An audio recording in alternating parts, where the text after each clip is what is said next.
یسألونک عن الشہر الحرام قتال فیہ، اب جب جنگ کا حکم شروع ہو گیا تو اب وہ پوچھتے تھے کہ یہ جو مہینے حرمت والے ہیں، حج کا ہے، عمرے کا ہے، تو اس میں جنگ کرنا کیسا ہے؟ اس لیے کہ سیرت میں یہ واقعہ آتا ہے، وقت نہیں ہے تفصیل سے میں بیان کر سکوں، کہ نخلا کی وادی میں ایک مقابلہ ایسا پیش آ گیا تھا کہ وہ رجب کا مہینے کا بھی دن تھا، اور اس میں ہی کوئی قتال ہو گیا، مسلمانوں کے ہاتھوں ہوا یا مسلمانوں کے اوپر ایسی سچویشن ہو گئی کہ انہیں مجبوراً وہ کام کرنا پڑا۔ اس پر شور اٹھا دیا، دیکھو ان لوگوں کا کیا حال ہے، بنے پھرتے ہیں اللہ والے، رسول والے، دین والے، آخرت والے، اور ان کا حال یہ ہے کہ یہ حرمت والے مہینے کے انہوں نے بٹا لگا دیا، اس میں جنگ کی ہے۔ یہ اصل میں ان حضرات کی طرف سے گویا کہ اللہ تعالیٰ اپنے ان مومن بندوں کی طرف سے خود صفائی پیش کر رہے ہیں۔ یسألونک عن الشہر الحرام قتال فیہ، یہ پوچھتے ہیں آپ سے حرمت والے مہینوں میں قتال کا حکم، قل قتال فیہ کبیر، کہہ دیجئے ہاں حرمت والے مہینے میں جنگ کرنا بہت بڑی بات ہے، یعنی بہت بڑا گناہ ہے، لیکن وَصَدٌّ عَن سَبِيلِ اللَّهِ وَكُفْرٌ بِهِ وَالْمَسْجِدِ الْحَرَامِ وَإِخْرَاجُ أَهْلِهِ مِنْهُ أَكْبَرُ عِندَ اللَّهِ، یہ بھی تو دیکھو کہ جن لوگوں نے وہ جرم کیے ہیں کہ جنہوں نے اللہ کے راستے سے روک دیا، اللہ کا کفر کیا، مسجد حرام کے راستے روک دیے مسلمانوں کے لیے، اب یہ نہیں جا سکتے، بیت اللہ میں عبادت نہیں کر سکتے، اخراج اہلہ منہ، اس میں سے لوگوں کو نکلنے پر مجبور کر دیا مکے کے مسلمانوں کو، اکبر عند اللہ، گناہ تو وہ بھی ہے لیکن یہ کہیں بڑا گناہ ہے اللہ کے نزدیک۔ تو سینس آف پروپورشن ہونا چاہیے کہ کس چیز کے مقابلے میں کس شے کی برائی ہے۔ والفتنۃ اکبر من القتل، یہ پہلے بھی آ چکا ہے، والفتنۃ اشد من القتل، اب آیا والفتنۃ اکبر من القتل۔ فتنہ ہر وہ کیفیت ہے جس میں صاحب ایمان کے لیے ایمان پر قائم رہنا اور اسلام پر عمل کرنا مشکل ہو جائے۔ آج کا پورا معاشرہ فتنہ ہے، اسلام پر عمل کرنا مشکل ہے، بدماشی کے راستے کھلے ہوئے ہیں، حرام خوری کے راستے کھلے ہوئے ہیں، حلال عقل حلال دانتوں پسینہ آئے تو شاید نصیب ہو، شادی کے نکاح کے راستے بند کیے ہوئے ہیں، یہ شرطیں ہیں اور یہ شرطیں ہیں اور یہ شرطیں ہیں اور یہ ہے اور یہ چیزیں لازمی ہیں، اور زنا کے راستے کھلے جائیے۔ جس معاشرے کے اندر جب غلبہ باطل کا ہوگا حق پر چلنا ممکن نہیں رہے گا، وہ جو باطل کا غلبہ ہے وہ سب سے بڑا فتنہ ہے۔ والفتنۃ اکبر من القتل، فتنہ جو ہے بہت بڑی شے ہے قتل کے مقابلے میں۔ ولا یزالون یقاتلونکم حتی یردوکم عن دینکم ان استطاعوا، اور سن لو یہ لوگ تم سے جنگ کرتے رہیں گے یہاں تک کہ لوٹا دیں تمہیں اپنے دین سے، اگر وہ کر سکتے ہوں، وہ تو تلے ہوئے ہیں اس پر کہ تمہیں لوٹا کر لے جائیں گے اپنے دین سے۔ یہاں اشارہ ہو رہا ہے مشرکین مکہ کی طرف، کیونکہ اب یہ تمہید چل رہی ہے سورہ بقرہ کے اندر غزوہ بدر کے لیے، اب اس کے بعد غزوہ بدر ہونے والا ہے، اس کے لیے ذہنی تیاری۔ ولا یزالون یقاتلونکم حتی یردوکم عن دینکم ان استطاعوا، وہ تو اپنی کوشش کرتے رہیں گے کہ تمہیں تمہارے دین سے پھرا کر لوٹا کر واپس لے جائیں اگر ان میں طاقت ہے۔ ومن یرتد منکم عن دینہ، اور سن لو جو بھی کوئی تم میں سے پھر گیا، مرتد ہو گیا اپنے دین سے، فیمت، اور اسی حالت میں اس کی موت آ گئی، وہو کافر، کہ وہ کافر ہی تھا، فاولئک حبطت اعمالہم فی الدنیا والآخرہ، تو یہ وہ لوگ ہوں گے کہ جن کے تمام اعمال دنیا اور آخرت میں حبط ہو گئے۔ پہلے کتنے ہی نیکیاں کی ہوئی تھیں، کتنے ہی نمازیں پڑھی ہوئی تھیں، کتنا ہی جو ہے انفاق کیا تھا، صدقات دیے تھے، کچھ بھی کیا، سب کا سب زیرو ہو جائے گا۔ وَأُولَٰئِكَ أَصْحَابُ النَّارِ هُمْ فِيهَا خَالِدُونَ، اور وہ ہوں گے جہنم والے اور رہیں گے اس میں ہمیشہ ہمیشہ۔ ان الذین آمنوا والذین ہاجروا وجاہدوا فی سبیل اللہ اولئک یرجون رحمت اللہ واللہ غفور رحیم، یقیناً وہی لوگ جو ایمان لائے اور جنہوں نے ہجرت کی اور جہاد کیا اللہ کی راہ میں، یہ وہ لوگ ہیں جو اللہ کی رحمت کے امیدوار ہیں۔ بڑا لطیف طنز ہے ان پر، جا رہے ہیں حرام کے راستے پر، اللہ رحمت فرمائے گا، اللہ رحمت نہیں فرماتا، اللہ کی رحمت کا مستحق بننا پڑتا ہے۔ اللہ کی رحمت کا مستحق وہی ہے، ان الذین آمنوا والذین ہاجروا وجاہدوا فی سبیل اللہ اولئک یرجون رحمت اللہ، وہ امیدوار ہیں اللہ کی رحمت کے، وہ امید کرے تو ان کی امید بجا ہے۔ واللہ غفور الرحیم، اور یقیناً اللہ تعالی غفور الرحیم ہے۔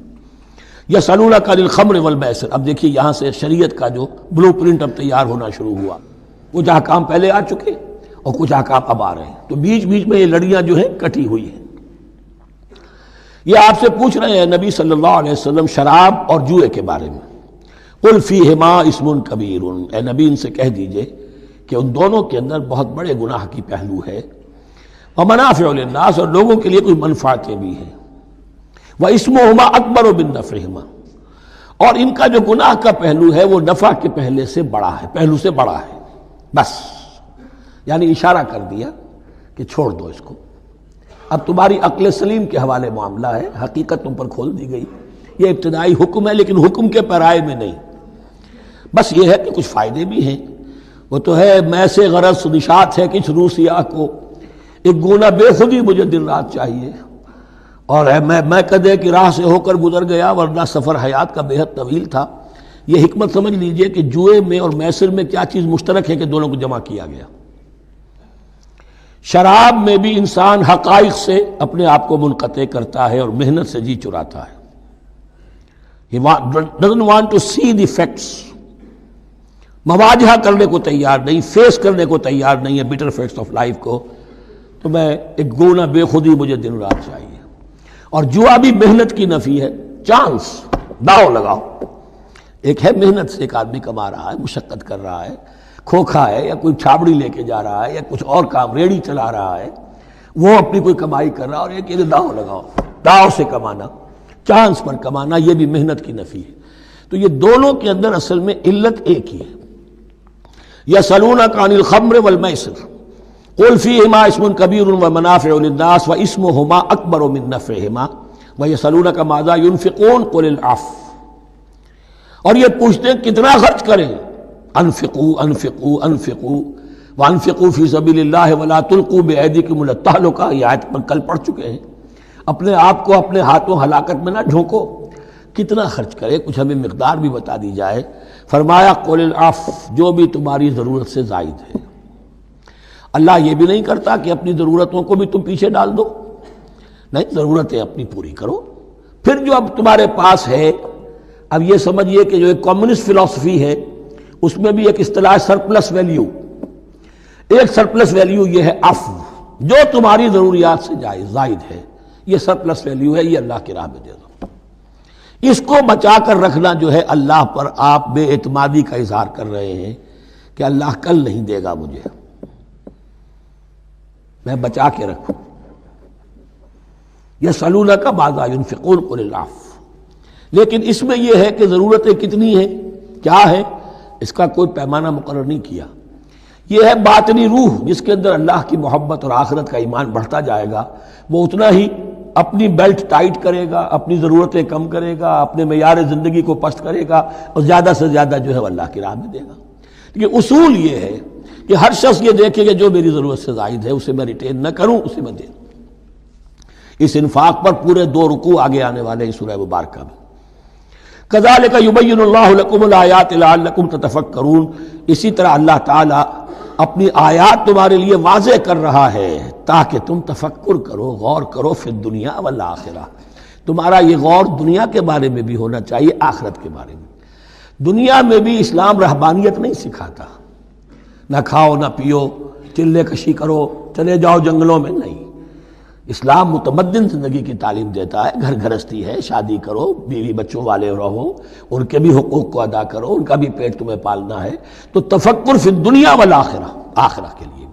لیکن یہ کہ اس میں ریشیو پروپورشن رہنی چاہیے. دنیا کی کتنی قدر و قیمت ہے، آخرت کی کتنی قدر و قیمت ہے، اس کو جان لو. اسی کے حساب سے ایلوکیشن اگر نہیں ہے تو پھر یہ کہ سینس آف پروپورشن اگر غلط ہو گیا تو ظاہر بات ہے کہ پھر ہر چیز تلپٹ ہو جائے گی.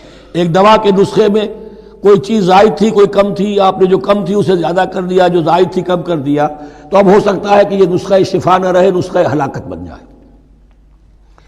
وَيَسْأَلُونَكَ عَنِ الْيَتَامَىٰ، اور یہ آپ سے پوچھ رہے ہیں یتیموں کے بارے میں. قُلْ إِصْلَاحٌ لَهُمْ خَيْرٌ، اے نبی ان سے کہہ دیجئے ان کے لیے ان کی مصلحت کو پیش نظر رکھنا یہ ہے کہ جو بہتر ہے، نیکی ہے، بھلائی ہے.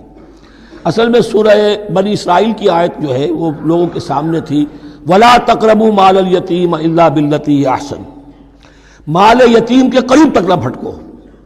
یعنی گڑبڑ کر لو گے اپنے اموال میں، اس میں سے یہ ہے کہ ہو سکتا ہے کہ تمہارا ان کا کوئی مال تمہارے پیٹ میں چلا جائے، ہانڈی مشترک ہے، اب اس میں ظاہر بات ہے یتیم نے بھی کھانا ہے، تم نے بھی کھانا ہے، اچھی اچھی بوٹیاں تم نے کھا لی ہیں اور یتیم کے لیے جو ہے خرچہ تو پورا ڈال دیا، لیکن یہ کہ اس کے لیے بیچارے کے لیے چھچڑے چھوڑ دیے۔ تو یہ چیز روکنے کے لیے کہا گیا تھا مکی صورتوں میں وَلَا تَقْرَبُوا مَالَ الْيَتِيمِ إِلَّا بِالَّتِي أَحْسَنُ۔ اب صحابہ کے لیے تو یہ چیزیں ایسی تھیں کہ اشارہ ذرا سا ہو گیا اور انہوں نے اس پر عمل کیا، انہوں نے ہنڈیاں علیحدہ کر دی تاکہ ان کا خرچہ بالکل علیحدہ رہے۔ اب اس میں تکلیف ہو رہی تھی، ایک گھر کے اندر ہی ایک یتیم ہے، اس کا خرچہ اس کے مال میں سے نکالا جا رہا ہے۔ فرمایا کہ یہ مقصد نہیں تھا، مقصد یہ تھا کہ تم ان کے مال ہڑپ نہ کر جاؤ۔ قل اصلاح لہم خیر، قل اصلاح لہم خیر، ان کے لیے اصلاح کرنا بھلائی کا ہے۔ وَإِن تُخَالِطُوهُمْ فَإِخْوَانُكُمْ، اگر تم اپنے ساتھ ان کو ملائے رکھو تو وہ تمہارے بھائی ہیں۔ وَاللَّهُ يَعْلَمُ الْمُفْسِدَ مِنَ الْمُصْلِحِ، اللہ جانتا ہے مفسد کو بھی مصلح کو بھی، وہ جانتا ہے کہ یہ آدمی گڑبڑ کر رہا ہے، یہ ہنڈیاں علیحدہ کر کے بھی گڑبڑ کر سکتا ہے، اور یہ وہ شخص ہے کہ جو ہنڈیاں مشترک کر کے بھی حق پر رہ سکتا ہے۔ وَلَوْ شَاءَ اللَّهُ لَعَنَتَكُمْ، اگر اللہ چاہتا تو تمہیں سختی میں ڈالے ہی رکھتا، تم پر مشقت جو ہے یہ کیے رکھتا۔ ان اللہ عزیز الحکیم، یقیناً اللہ زبردست ہے، حکمت والا ہے۔ ایک طرف وہ سختی بھی کرتا ہے، زبردست ہے، لیکن وہ اس کے ہر حکم کے اندر حکمت بھی ہے، اور جہاں حکمت نرمی کی متقاضی ہوتی ہے وہاں وہ رعایت بھی دیتا ہے۔